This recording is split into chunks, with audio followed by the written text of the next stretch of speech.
You guys are gonna have some good fucking outtakes this year. Holy shit. What's going on, guys? Back again. I'm Banker. We got Dustin and over here. And last time we did a little talk about mistakes that can be made, and those mistakes when building your truck, right? Correct. So we basically told you need to plan better, and now we're back to talk about mistakes you can make while planning to make sure that, you know, this step goes well as well. So, Dustin, you want to kick us off here? Yep. Time management. Time management. That's number one. Time management is the biggest thing. Junior should probably watch this video because his truck is still sitting on jack stands. And will be. And will be for a long time. And as far as I'm aware, LST is long gone. Yeah, he didn't make it. That was a while ago. He did not make that. So don't start a straight axle swap in December when your first show is in February. That might be, you know, if you don't have a lot of time dedicated to it. But this goes a long ways. This, you know, to that extent, it could be, don't try changing out your hubs the morning of because you're like, oh, I forgot, and I have a show this afternoon, and I don't want to drive 50 miles to the show on my worn out wheel bearings, so I'm going to change them quick, and then everything goes bad. I think that what you have to think about is the understanding is you have to know how long things actually take that you're about to do, and like if you don't know, you should probably ask someone how long like the estimated time is. Like when you go to the dealership, they have a book, and inside of that book it tells them how long things are estimated to take, so they don't screw this up, and they don't tell you it's gonna be 4 hours, but it's gonna be 4 weeks, right? Do the same thing when you plan for your build that you're, you know, not gonna do exactly what you were saying, whatever the it was that you said. And we're not just replacing parts. I mean, this is custom work, so double the time that somebody says it's gonna take, because just plan for that, honestly. Yeah, because nothing goes right. No, not ever. Oh. So that kind of brings us into our second point, which is starting your build before parts are even in. Right. Yeah, you definitely, you want to know that things, especially right now, like the world sucks.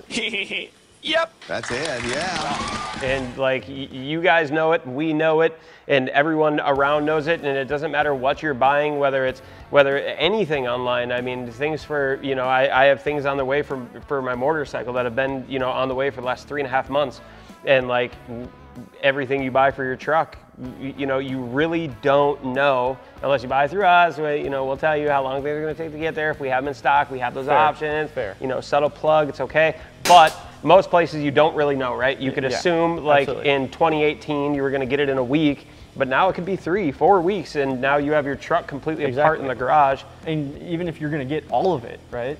I mean, some of this stuff, you know, some of the components are in, so they'll ship you what's available and not what, you know, is missing. So you're really kind of shooting yourself in the foot if you click order now and then go out to the garage and start taking your truck apart. Yeah. Especially if it's your only vehicle. And that's what I do. Like, I'm the worst at this. I need to like make that clear. Like, I am so bad at this because I will get like one thing in and I'll be like, okay, I'm just gonna like go start with this one thing, and literally it's 3.5 weeks before that next piece that will make whatever it is operate. And now for 3.5 weeks, I'm like calling Uber to try to get to work, which sucks. You know, you don't want that. It's trash. Don't do that. Yeah, you definitely don't want to do that. Wait for stuff to get there. Yeah. Don't be impatient. And at the same time, right now, you know, companies are trying to get stuff out fast. It could completely be the wrong stuff. I mean, Amazon does that all the time. True. I got a blow dryer instead of a cutting board. See? Like, dead serious. I was like, what is this? Babe, did you order a blow dryer? No. You know, make sure the parts are there and that they're correct before you start ripping that vehicle apart. Agreed. So in keeping with that theme, the next point I want to talk about is making sure all your different components work together. So like, let's say your kit doesn't include control arms, but you want to upgrade those control arms. Make sure you get a control arm or a traction bar or something that is compatible with your vehicle, is compatible with the lift kit that you're putting in. I run into this a lot with straight axle trucks, with the steering components and stuff like that. Stuff will rub, stuff will hit, it needs to be modified. So just make sure that if you're mixing and matching components and companies, that everything actually works together. Yeah, I kind of fell into this trap a little bit because we started my build and then I wanted kryptonite control arms, but then we realized that we couldn't get the kryptonite control arms in time. So then we ended up just going with, I believe we just ordered like control arms from like Napa or something, Yeah, or whatever you it end was. up having But to get stock ones. yeah, which is, I mean, it is what it is. It's fine. But you know, I didn't realize at the time, because I didn't plan. I didn't realize that that was something that I was going to need. And then on top of that too, with like talking about components, not just suspension, when you're talking about lighting and you're talking about like those accessories or whatever, with the you know, with the what was it called, the thing I bought to control the lights. Oh, your dash pack. Touch. No, the dash pack is the, what the fuck was that thing called? I was so excited about it. I said the word so many times. So many times. You even told Alex what it was. I know. The breakdown.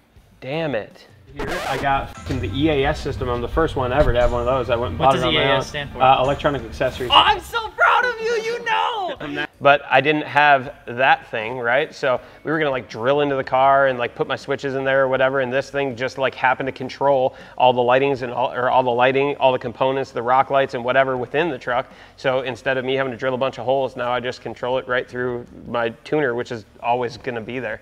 So thinking ahead on that kind of stuff and knowing what accessories and components exist for what you're gonna put on there, because there's so much stuff. Yeah. There's so much lighting. Even the smallest thing can become an issue. So I run into this a lot when I do headlights, because I upgrade everything to LED. Yep. Well, LEDs get, you know, they got the ballasts on the back, they got, you know, cooling fins and fans and heat sinks and all stuff like that.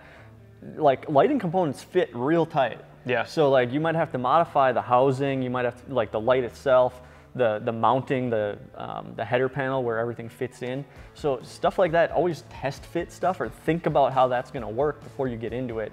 Because next thing you know, you got a bunch of parts that won't work and you're just blowing money trying to find stuff that'll actually fit together. That and the dongle things, like for the what are they called? What are those dongles? The Deutsch connectors? Deutsch connectors, yeah. Hey, the dongle's a real thing, okay? Okay. It's an actual thing. But anyways, like the Deutsch connectors, like if you need one of those for your cube lights or whatever that you bought, make sure you get those so you're not scrambling around town trying to find them, because if you're anything like me, you're excited to like get it put in, you know? Oh yeah, and that's not something you normally would think of. Like a lot of those lighting stuff don't come with harnesses and like stuff like that. And when you're ordering it, you're like, no, I don't want it. I don't want this extra stuff. I just want some freaking lights. And then you get them and you're like, oh, I don't have a harness for this. I don't have any of that stuff. So you got to find you guys a this guy.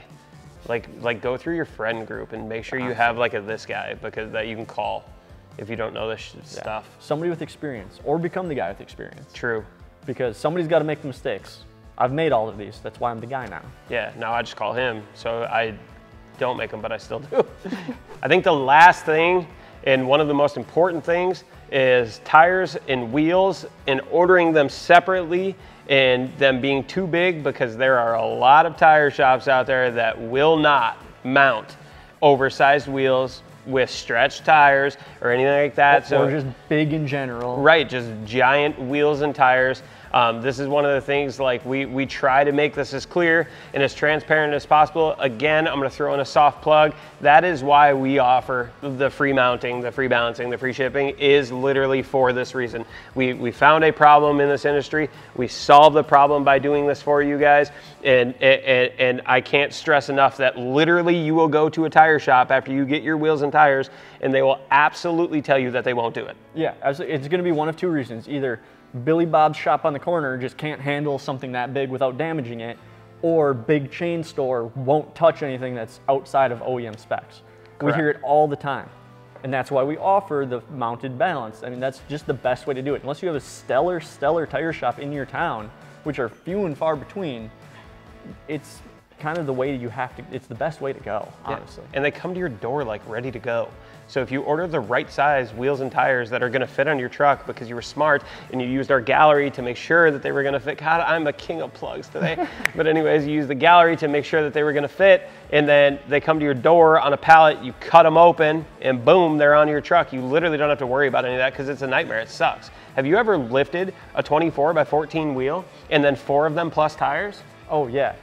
because it sucks. It is not fun. Like, that is not something anyone wants to go do. And I promise you, when you get to the shop, they're not going to help you go pull them out of your truck. You're going to be wheeling them in, and you're going to be lugging them in one by one to, you know, get them in there, because it's not their job to unload your vehicle. Yeah, and then they're going to tell you they can't do it. Now you just got to wheel them right back out and load them back in and go down the street to the next guy. And go find someone who will do it. But anyways, that is a huge one. Like all in all, these are very simple mistakes that you could make when planning out your build and getting the things ready to go. And when it comes to like oversized wheels and tires, which a lot of us love, that is 100% what I go with every time.